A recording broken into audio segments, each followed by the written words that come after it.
Hello दोस्तों, स्वागत है सिनेमिस्टिक में, जहां कहानी सिर्फ सुनाई नहीं जाती, महसूस कराई जाती है। यह कहानी हमें सिखाती है कि इंसान की असली ताकत उसके शरीर में नहीं, उसके हौसले में छुपी होती है। शुरुआत में हमें सन 892 का समय दिखाया जाता है, जहां नेटिव अमेरिकन बस्ती की एक औरत जंगल में घूमने निकलती है। तभी उसे एक घोड़ा दिखाई देता है जो उसे देखकर भागने लगता है। अब वो औरत उस घोड़े का पीछा करने लगती है। तभी उसे एक टूटी फूटी वाइकिंग जहाज दिखती है जो कई सालों से सड़ रही थी। जिज्ञासावश वह औरत उस जहाज के अंदर चली जाती है, लेकिन अंदर का नजारा देखकर उसके होश उड़ जाते हैं, क्योंकि वहां दर्जनों लाशें पड़ी होती हैं। उन्हीं के बीच उसे एक छोटा सा जिंदा लड़का मिलता है जो बहुत डरा हुआ लग रहा था। उसकी हालत देखकर उस औरत का दिल पिघल जाता है और वह उस बच्चे को अपनी बस्ती में ले आती है। गांव के मुखिया, जिन्हें पाथ फाइंडर कहा जाता है, वह उस लड़के की किस्मत का फैसला करते हैं और उसे बस्ती में रहने की इजाजत दे देते हैं और उसका नाम घोस्ट रख देते हैं। अब वह लड़का भी उस कबीले का हिस्सा बन चुका था। रात में जब घोस्ट सो रहा होता है, उसे डरावने सपने आने लगते हैं। सपने में वह याद करता है कि कैसे वाइकिंग्स, जो उत्तरी अमेरिका की जमीन पर आकर पास के एक कबीले पर हमला कर देते हैं और कबीले के लोगों को मार डालते हैं। वह लड़का दूर खड़ा होकर सब कुछ देख रहा होता है। उसके अपने पिता ने भी उसे एक लड़की की जान लेने का आदेश दिया था, लेकिन जब उस लड़के ने किसी की जान लेने से इनकार कर दिया, तो उसके पिता ने उसे नाकारा समझकर उस पर कोड़े बरसाए और फिर उसे अपमानित करके दूसरे देश में छोड़ दिया। इसके बाद हमें 15 साल बाद का समय दिखाया जाता है, जहां अब घोस्ट बड़ा हो चुका है। उसी दौरान एक दूसरे कबीले के लोग घोस्ट के कबीले के लोगों से मिलने आते हैं ताकि वे अपने भविष्य की योजनाओं पर चर्चा कर सकें। वहीं पर एक और कबीले का बुजुर्ग होता है जो कि एक तांत्रिक है। वह पत्थरों से घस्ट का भविष्य देखकर बताता है कि इस लड़के का भविष्य बहुत उज्जवल है, लेकिन उसका रास्ता कांटों से भरा होगा। शाम होने पर जब दूसरे कबीले के लोग अपने गांव लौट जाते हैं, तब घोस्ट के अपने कंड्यूसिव में युवाओं की दीक्षा शुरू होती है। लेकिन जब घोस्ट से उसके बारे में पूछा जाता है, तब वह कुछ बोल नहीं पाता, क्योंकि वह नहीं जानता था कि वह कौन है और कहां से आया है। इसलिए पाथ फाइंडर उसे वहां से बाहर निकाल देते हैं। इसके बाद घोस्ट नदी किनारे जाकर बैठ जाता है और अपने पिता की दी हुई वाइकिंग तलवार से प्रैक्टिस करने लगता है। इसके कुछ दिन बाद घोस्ट अपनी सौतेली बहन के साथ जंगल में निकल जाता है और शिकार करने लगता है। वहीं उसकी बहन पास ही में बेरियां चुन रही होती हैं। तभी अचानक वह वाइकिंग्स के ग्रुप से टकरा जाती है। डर के मारे वह चीखने ही वाली होती है, लेकिन तभी वाइकिंग्स उसका पीछा करने लगते हैं और उसके कुत्ते को भी मार देते हैं। इसके बाद वह सभी उसके गांव में घुस जाते हैं और कबीले वालों पर अटैक कर देते हैं, जिससे पूरे गांव में अफरा तफरी मच जाती है। वाइकिंग योद्धा कबीले के लोगों को बेरहमी से मार रहे होते हैं। सभी वाइकिंग्स के पास हथियार थे और वे निहत्थे गांव वालों को चुन चुन कर मार डालते हैं। तभी दूर जंगल में घोस्ट को बिगुल की आवाज सुनाई देती है। वह पहाड़ पर चढ़कर देखता है तो उसे उसका गांव जलता हुआ दिखाई देता। लोग चिल्ला रहे थे और नदी किनारे वाइकिंग्स जहाज को देखकर घोस्ट समझ जाता है कि उसके अपने लोग खतरे में हैं। वह तुरंत गांव की ओर भागता है, लेकिन तब तक बहुत देर हो चुकी थी। वहां पहुंचते ही उसका दिल टूट जाता है। उसके कबीले के सभी लोग मारे जा चुके थे। उसकी मां और छोटी बहन की लाशें जमीन पर पड़ी होती हैं। सब कुछ बर्बाद हो चुका था। दिल दहला देने वाला मंजर देखकर वह समझ आता है कि यह काम उन जंगली लुटेरे वाइकिंग्स का है। तभी थोड़ी दूर पर उसे वाइकिंग्स लुटेरों के हंसने की आवाजें सुनाई देती हैं। वह तुरंत भागकर वहां जाता है और देखता है कि उसका बाप ताकतवर वाइकिंग लोगों से घिरा हुआ है। वह बूढ़ा आदमी घायल होते हुए भी पूरी बहादुरी से लड़ रहा होता है, लेकिन तभी वाइकिंग्स का सरदार उसके बाप को जान से मार देता है। यह देखकर गुस्से से तिलमिलाता घोस्ट भीड़ में कूद पड़ता है, अपने बाप की मौत का बदला लेने के लिए। तभी वाइकिंग्स का सरदार गुनार अचानक घोस्ट को देखकर चौंक जाता है और कहता है कि यह लड़का बाकी आदिवासियों जैसा नहीं है, इसके हाव भाव कुछ अलग हैं। वह उसे मौका देता है कि वह उसके दल के सबसे अच्छे योद्धा उल्फार से लड़े, और लड़ने के लिए वह उसे एक तलवार भी देते हैं। इसके बाद लड़ाई शुरू होती है। तभी घोस्ट चालाकी से रेत उठाकर उल्फार की आंखों में फेंक देता है और फिर वह उसके चेहरे पर वार करता है, जिससे उल्फार की एक आंख फूट जाती है। इसी मौके का फायदा उठाकर वह एक ढाल उठाता है और भाग जाता है, क्योंकि वाइकिंग्स संख्या में बहुत ज्यादा थे और उनसे अकेले भिड़ना बेवकूफी थी। यह देखकर गुनार समझ जाता है कि वह लड़का चालाक है और इसलिए वह उसके पीछे सिर्फ कुछ योद्धा को ही भेजता है। वाइकिंग्स योद्धा उसे चारों ओर ढूंढने लगते हैं। तभी घोस्ट पानी से निकलता है और एक वाइकिंग को वहीं पर ढेर देता है। इसके बाद वह दूसरे वाइकिंग को तलवार फेंक कर गिरा देता है और उसका घोड़ा लेकर भाग जाता है। लेकिन तेज ठंड के कारण वह वापस अपने गांव लौट आता है ताकि कुछ गर्म कपड़े ले सके, मगर तभी वहां पर कुछ वाइकिंग्स आ जाते हैं। अब घोस्ट ढाल लेकर भागने की कोशिश करता है, लेकिन उसी वक्त एक वाइकिंग उस पर तीर चला देता है जिससे घोस्ट घायल हो जाता है।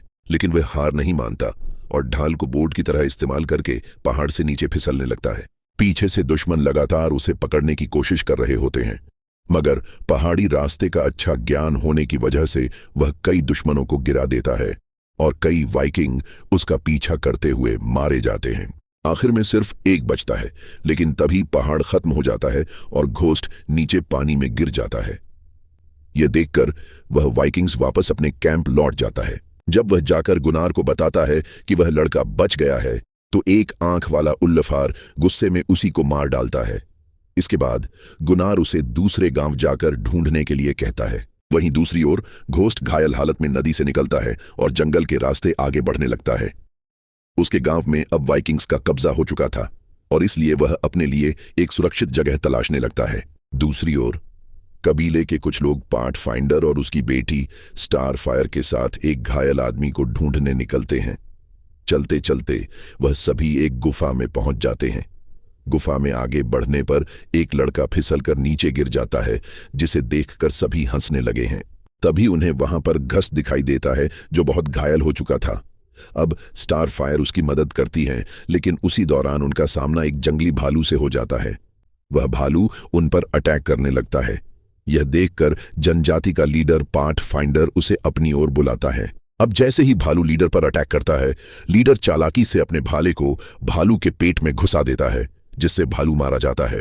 दूसरी ओर वाइकिंग्स घोस्ट के खून के निशानों का पीछा करते हुए आगे बढ़ रहे होते हैं और शाम होने तक वह सभी अपने गांव लौट आते हैं। रात होने पर कबीले के लोग जश्न मना रहे होते हैं। तब ब्लैक विंग नाम का अल्फायर के करीब आने की कोशिश करता है, मगर स्टार फायर उस पर ध्यान नहीं देती क्योंकि उसका दिल तो घोस्ट के लिए धड़कता था। वही कबीले का लीडर पाथ फाइंडर घोस्ट की जान बचाने के लिए एक पुराना रीति रिवाज वाला इलाज शुरू करता है और उसकी पीठ से तीर निकालने की कोशिश करता है। जैसे ही तीर का नुकीला हिस्सा निकलता है, घोस्ट चीख पड़ता है और फिर से बेहोश हो जाता है। इलाज हो जाने पर स्टार फायर के पिता वहां से चले जाते हैं। तब स्टार फायर उसकी देखभाल के लिए वहीं रुक जाती है। अगली सुबह पाथ फाइंडर गांव वालों को तीर का नुकीला हिस्सा दिखाता है और कहता है कि किसी ने उस लड़के पर जानलेवा हमला किया था। तभी घोस्ट बाहर आता है और सबको वार्निंग देता है कि उन्हें इस गांव को छोड़कर निकल जाना चाहिए, वरना सब मारे जाएंगे। लेकिन कुछ बहादुर योद्धा पीछे हटने को तैयार नहीं थे। तब घोस्ट अपनी तलवार से ब्लैक विंग के भाले को आसानी से काट देता है। यह देखकर सभी दंग रह जाते हैं। अब घोस्ट उन्हें समझाता है कि दुश्मन वाइकिंग्स हैं और उनके पास तेज तलवारें और मोटे लोहे के कवच हैं, जिनके सामने हमारे भाले और तीर उनका कुछ नहीं बिगाड़ पाएंगे। आखिरकार पाथ फाइंडर को उसकी बात समझ में आ जाती है और वह तुरंत सभी को आदेश देता है कि अपना जरूरत का सामान लें और पूरब की ओर निकल जाएं। जब सभी गांव वाले गांव छोड़ने की तैयारी कर रहे होते हैं, तब घोस्ट अपना सामान लेकर पश्चिम की ओर निकल जाता है ताकि वह वाइकिंग्स को रोक सके। लेकिन कबीले का एक डरपोक लड़का जेस्टर, जो घोस्ट की बहादुरी से प्रेरित हो चुका था, उसका पीछा करने लगता है। अब घोस्ट उसे वापस लौट जाने के लिए कहता है, लेकिन जेस्टर उसकी बात अनसुनी करके आगे बढ़ने लगता है। तब घोस्ट भी उसका साथ देने लगता है। रात होने तक वह दोनों एक जले हुए गांव पहुंच जाते हैं, जहां वह दोनों वाइकिंग से फाइट करने का फैसला करते हैं, और अगर वह इस लड़ाई को हार जाते हैं तो वह पास की गुफा में भाग जाएंगे। दूसरी ओर गांव छोड़ते वक्त एक छोटी लड़की का खिलौना नीचे गिर जाता है, लेकिन वह उसे उठा पाती। इससे पहले ही गांव वाले उसे अपने साथ लेकर जाने लगते हैं। तभी ब्लैक विंग को पता चलता है कि स्टार फायर तो उनके साथ आई ही नहीं। अब ब्लैक विंग अपने कुछ बहादुर योद्धाओं को लेकर वापस लौटने का फैसला करता है ताकि इस लड़ाई में वह घोस्ट की मदद कर सके। दूसरी ओर घोस्ट और उसका साथी जेस्टर वाइकिंग से फाइट करने के लिए हथियार इकट्ठा करते हैं और उन्हें आगे बढ़ने से रोकने के लिए जाल बिछा देते हैं। उसको एक डरावना सपना आता है जिसमें उसे पड़ोसी गांव का पाथ फाइंडर दिखाई देता है, जो घोस्ट की तलवार से खुद की जान ले लेता है और उससे कहता है कि अब वक्त आ गया है, उसे फैसला लेना होगा कि उसे अपने खून के रिश्तों का साथ देना है या फिर उनका, जिन्होंने उसे पाला और बचाया था। तभी घोस्ट की आंख खुल जाती है। थोड़ी देर बाद स्टारफायर उससे मिलने आती है और फिर दोनों साथ में कुछ समय बिताते हैं।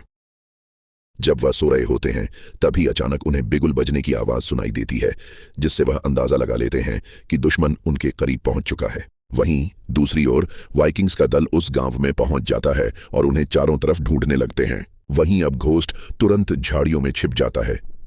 जैसे ही एक वाइकिंग वहां आता है, घोस्ट उस पर हमला करके उसे वहीं खत्म कर देता है। तभी एक वाइकिंग पहले से लगाए गए उनके जालों में फंस जाता है और मारा जाता है, जिन्हें घोस्ट और जेस्टर ने तैयार किया था। इसके बाद घोस्ट एक घोड़ा लेकर दुश्मनों पर टूट पड़ता है और बहुत से वाइकिंग्स को खत्म कर देता है। धीरे धीरे घोस्ट अपनी चालाकी और युद्ध कौशल से बहुत से दुश्मनों का सफाया कर देता है, जिससे गुनार और उल्लफार का गुस्सा फूट पड़ता है। लेकिन घोस्ट की चालाकी के आगे वे कुछ नहीं कर पा रहे थे। वहीं जेस्टर और स्टारफायर भी कई दुश्मनों को जाल में फंसाकर मार गिराते हैं। इसके बाद घोस्ट खुद सामने आता है।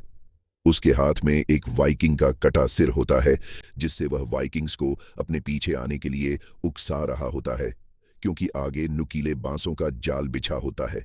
लेकिन तभी उसका बना बनाया प्लान फेल हो जाता है। ब्लैकविंग और उसके साथी बिना सोचे समझे वाइकिंग्स पर हमला करने के लिए जैसे ही आगे बढ़ते हैं, वे घोस्ट के बिछाए जाल में फंस जाते हैं और उनमें से कई वहीं मारे जाते हैं। अब जब वाइकिंग्स को उस जाल का पता चल जाता है तो वे बचे हुए कबीले वालों को भी खत्म कर देते हैं। इसी बीच घोस्ट घायल ब्लैकविंग को लेकर भाग जाता है और एक सुरक्षित जगह पर लाकर छोड़ देता है। तब ब्लैकविंग उसकी जान बचाने के लिए उसे धन्यवाद देता है और कहता है कि उसे स्टारफायर को ढूंढना चाहिए। अब घोस्ट उसे हथियार देकर वहां से चला जाता है। तभी वाइकिंग्स उनका पीछा करते हुए वहां तक पहुंच जाते हैं। अब ब्लैकविंग तीर चलाकर बहुत से वाइकिंग को ढेर कर देता है, लेकिन तभी एक तीर उसे भी लग जाता है, जिससे ब्लैकविंग पकड़ा जाता है। अब घोस्ट गुफा के अंदर चला जाता है, जहां कई गुप्त रास्ते थे। लेकिन अब दुश्मन भी मशाल लेकर गुफा में घुस जाते हैं और सभी जगह उसे ढूंढने लगते हैं। अब घोस्ट एक एक कर बहुत से वाइकिंग्स को खत्म करते हुए आगे बढ़ता है। वहीं दूसरी ओर स्टारफायर एक बर्बर आदमी के हाथ लग जाती है। अब जैसे तैसे करके वह खुद को छुड़ाकर भागती है और खुद को छिपाने की कोशिश करती है, लेकिन वह आदमी फिर से उसे पकड़ लेता है। तब जेस्टर उसकी जान बचाने के लिए उस वाइकिंग से भिड़ जाता है, लेकिन उसका भाला वाइकिंग के कवच से टूट जाता है और जिसके चलते उसे अपनी कुर्बानी देनी पड़ती है। तभी घोस्ट भी वहां पर आ जाता है और जेस्टर को मरता देख गुस्से से तिलमिला उठता है। इसके बाद वह दुश्मनों को खत्म करते हुए स्टारफायर के पास जाता है, जो चारों तरफ से दुश्मनों से घिर चुकी थी। अब घोस्ट उसे लेकर गुफा से बाहर निकल आता है। वहीं जब गुनार और उसके सिपाही घोस्ट को गुफा में पकड़ नहीं पाते, तब वे एक चाल चलते हैं और घायल ब्लैकविंग को उल्टा लटका कर उसे चारा बनाते हैं, लेकिन स्टारफायर उसे जाने से रोक लेती है। तब पाथफाइंडर अपने ही तीर से ब्लैकविंग को मारकर उसकी तकलीफ कम कर देता है, क्योंकि वह जानता था कि ब्लैकविंग का बचना नामुमकिन है। इसके बाद वे तीनों दुश्मनों पर टूट पड़ते हैं और बहुत से वाइकिंग्स को मार गिराते हैं, लेकिन कुछ देर बाद वे तीनों पकड़े जाते हैं। तब गुनार पाथफाइंडर से बाकी कबीले वालों का पता पूछता है, लेकिन बहुत सी यातनाओं के बावजूद भी पाथफाइंडर उन्हें कुछ भी नहीं बताता, तो वे उसे घोड़ों से बांधकर बेरहमी से मार डालते हैं। इसके बाद वह घोस्ट से पूछता है, लेकिन जब वह भी गांव वालों का पता बताने से इनकार कर देता है, तब गुनार घोस्ट से कहता है कि मैं जानता हूं कि तुम एक महान वाइकिंग के बेटे हो जो भागकर यहां आ गया था। इसके बाद गुनार स्टारफायर का हाथ काट देने का आदेश देता है। तब घोस्ट कहता है कि वह उन्हें बाकी गांव वालों तक लेकर जाएगा। इसके बाद वे सभी घोस्ट के बताए रास्ते से आगे बढ़ने लगते हैं, लेकिन स्टारफायर को लगा कि घोस्ट धोखेबाज है, इसलिए वह उसके मुंह पर थूक देती है। चलते चलते रास्ते में उल्फार स्टारफायर के साथ जबरदस्ती करने की कोशिश करता है, लेकिन तभी घोस्ट बीच में आकर उसे दूर धकेल देता है। तब गुनार उल्फार को वार्निंग देता है, कैदी को मत छू। इसके बाद घोस्ट उन्हें गांव की प्रिपरेशन लेकर जाता है, लेकिन गांव में कोई भी नहीं होता है और इसी बीच घोस्ट एक लड़की के खिलौने को उठा लेता है। इसके बाद वह एक दूसरे रास्ते पर खिलौने को फेंक देता है ताकि उसका झूठ सच लगे। जब वाइकिंग उसकी बात पर यकीन कर लेते हैं, तब घोस्ट कहता है कि कबीले के लोग पश्चिम की ओर गए होंगे। असल में घोस्ट उन्हें गलत दिशा में लेकर जा रहा होता है। बीच बीच में वह नकली सबूत भी छोड़ता जाता है, सब कुछ घोस्ट के प्लान के मुताबिक ही हो रहा था। आगे बर्फ का रेगिस्तान होता है और इसीलिए घोस्ट नाटक करता है कि उन्हें इस बर्फ पर डर लग रहा हो तो वे किसी दूसरे रास्ते से जा सकते हैं। इस पर उल्फार जोश में आकर बढ़ते रहने के लिए कहता है। जब वे सभी बर्फ पर आगे बढ़ने लगते हैं तभी अचानक बर्फ टूटने लगती है, जिससे सभी वाइकिंग पानी में गिर जाते हैं और इसी मौके का फायदा उठाकर वह बहुत से दुश्मनों को वहीं खत्म कर देता है। तभी पानी में उसे पाथ फाइंडर दिखाई देता है जो उसे बताता है कि वह इस कबीले का रक्षक बनेगा। वहीं जब घोस्ट पानी से बाहर नहीं आता तो स्टार फायर रोने लगती है, लेकिन तभी अचानक बर्फ के नीचे घोस्ट दिखाई देता है। तब गुनार उसे बाहर निकालने का आदेश देता है क्योंकि उन्हें घोस्ट की जरूरत है। फिर घोस्ट को बाहर निकाला जाता है। रास्ता न होने के कारण उन्हें खतरनाक पहाड़ों से होकर गुजरना पड़ता है। चट्टान पर बना रास्ता बहुत ही सकरा होता है, जिसके चलते एक वाइकिंग नीचे गिर जाता है। ये देखकर घोस्ट उन्हें सलाह देता है कि सबको एक रस्सी से बांध लो ताकि कोई फिसले तो बाकी उसे संभाल लें। इसके बाद सभी वाइकिंग्स एक रस्सी में बंध जाते हैं। तभी गुनार को एहसास होता है कि घोस्ट ने उन्हें धोखा दिया है क्योंकि कबीले के लोग नदी के दूसरी तरफ होते हैं। तब गस्ट स्टारफायर को कहता है कि वह उससे झगड़ा करें। इसके बाद वे दोनों एक दूसरे से लड़ने लगते हैं और इसी बीच घोस्ट खुद को रस्सी से छुड़ा लेता है। फिर वह सबसे पीछे वाले वाइकिंग के सिर पर वार करता है, जिससे वह आदमी नीचे गिर जाता है। लेकिन वह अपने साथ सभी को लेकर गिरने लगता है क्योंकि सभी वाइकिंग्स एक ही रस्सी से बंधे होते हैं। अब सिर्फ गुनार और उल्फार ही बचते हैं। ये देखकर गुनार गुस्से से तिलमिला उठता है और घोस्ट पर तलवार से अटैक करने लगता है। तभी स्टारफायर उसे रोकने की कोशिश करती है, लेकिन तभी गुनार स्टारफायर की रस्सी से लटक जाता है। यह देखकर घोस्ट उस रस्सी को काट देता है, जिससे स्टारफायर तो बच जाती है, लेकिन घोस्ट रस्सी से नीचे लटक जाता है। वहीं अब गुनार अपनी जान बचाने के लिए उल्फार से चाकू लेकर उसी की रस्सी काट देता है, जिससे उल्फार नीचे गिरकर मारा जाता है। अब घोस्ट ऊपर चढ़ने की कोशिश करता है, लेकिन वह चढ़ नहीं पाता। तभी वह और भी नीचे जाने लगता है क्योंकि गुनार चाकू की मदद से ऊपर चढ़ रहा होता है और दोनों एक ही रस्सी से लटक रहे होते हैं। अब घोस्ट गुनार पर अटैक करने लगता है। दोनों में आमने सामने की लड़ाई होती है, लेकिन फिर गुनार घोस्ट की रस्सी काट देता है, जिससे घोस्ट फिसलकर नीचे आ जाता है। तब घोस्ट स्टारफायर से कहता है कि वह यहां से भाग जाए। अब जैसे ही वह जाने लगती है, गुनार उस पर अटैक करने लगता है। अब स्टारफायर एक पत्थर से गुनार के चेहरे पर मारती है, जिससे उसे वहां से भागने का मौका मिल जाता है। तभी गुनार भी चट्टान पर चढ़ जाता है। फिर वह घोस्ट पर पत्थर फेंकने लगता है, लेकिन घोस्ट खुद को बचा लेता है। अब घोस्ट जोर से किसी को पुकारता है, जिससे पहाड़ की बर्फ टूट कर गिरने लगती है और अपने साथ गुनार को नीचे ले जाती है। जब घोस्ट की आंख खुलती है तो वह देखता है कि वह एक चट्टान पर अटका हुआ था। तभी अचानक गुनार उस पर तलवार से अटैक करने लगता है, लेकिन आखिरकार घोस्ट गुनार को खत्म कर देता है और पाथ फाइंडर का लॉकेट छीनकर उसे भी खाई में गिरने देता है। तभी बर्फ की दूसरी चादर टूटकर नीचे गिरती है, जिसमें बचे हुए वाइकिंग के साथ घोस्ट भी बह जाता है। वहीं दूसरी ओर स्टारफायर कबीले में पहुंच जाती है और तभी घोस्ट भी वहां आ जाता है, जो किसी तरह बच गया था। इसके बाद वह स्टारफायर को पाथ फाइंडर का लॉकेट पहनाता है और अब स्टारफायर कबीले की अगली पाथ फाइंडर बनती है और कसम खाती है कि वह अपने लोगों की रक्षा करेगी, अपने पति घोस्ट के साथ। इसके कुछ समय बाद उनके घर में एक बेटा जन्म लेता है और इसी के साथ यह मूवी यहीं पर खत्म हो जाती।